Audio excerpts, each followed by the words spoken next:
In today's video, we will learn about the facial nerve, including its origin, pathway, functions, and clinical implications. The facial nerve is named for its primary role in controlling facial expressions. The word facial refers to the face, and this nerve is chiefly responsible for the muscles that move the face. Hence, its name reflects its dominant motor function to animate the face. The facial nerve is a mixed nerve and originates in the pons of the brainstem and has both motor and sensory roots. Motor root arises from the facial motor nucleus in the pons.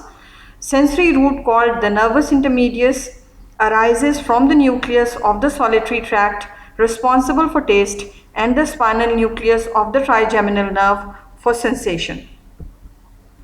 The facial nerve has a complex and lengthy intracranial and extracranial course involving several anatomical landmarks. In the cranial cavity, it emerges from the pontomedullary junction, enters the internal acoustic meatus along with the vestibulocochlear nerve into the temporal bone. The nerve then passes into the petrous bone within the facial canal of the temporal bone. Here it forms the geniculate ganglion, which is the collection of sensory cell bodies.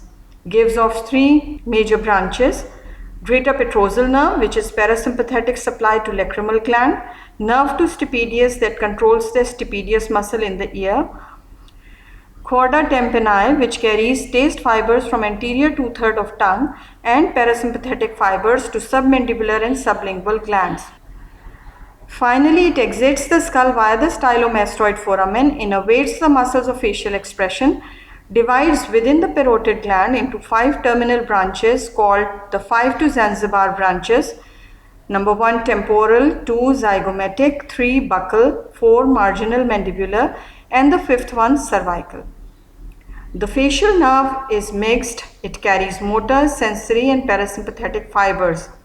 Motor functions include supply to muscles of facial expression, stapedius muscle that dampens sound, posterior belly of digastric, and stylohyoid muscles. Sensory function comprises taste sensation from the anterior two-thirds of the tongue via the chorda tympani and cutaneous sensation to small area of the ear. Parasympathetic or visceral motor function is carried out by innervating lacrimal gland for tear production, submandibular and sublingual glands for saliva production, and mucous glands of the nasal cavity and palate.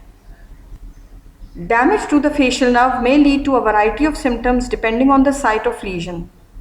The most common is Bell's palsy, also known as idiopathic facial paralysis. A Scottish neurophysiologist, Sir Charles Bell, was the first author to describe the anatomical basis for facial paralysis and has since served as the eponym for Bell's palsy.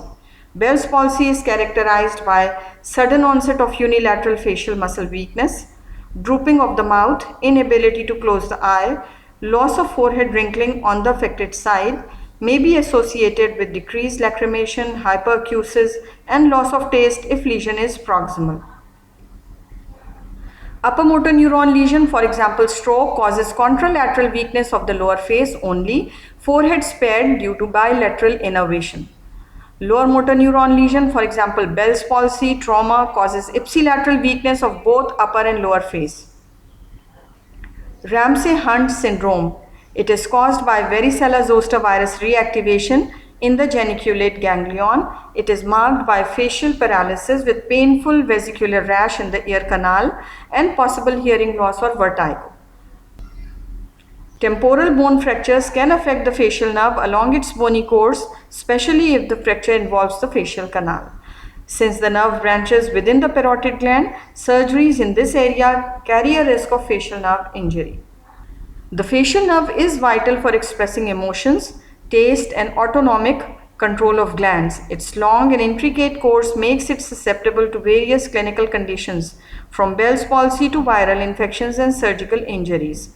Understanding its pathway and branches is essential for diagnosing and managing facial nerve disorders effectively. In the next part, we'll continue with the other cranial nerves. Stay tuned. Thank you for watching. Do like and share the video and subscribe the channel to learn more.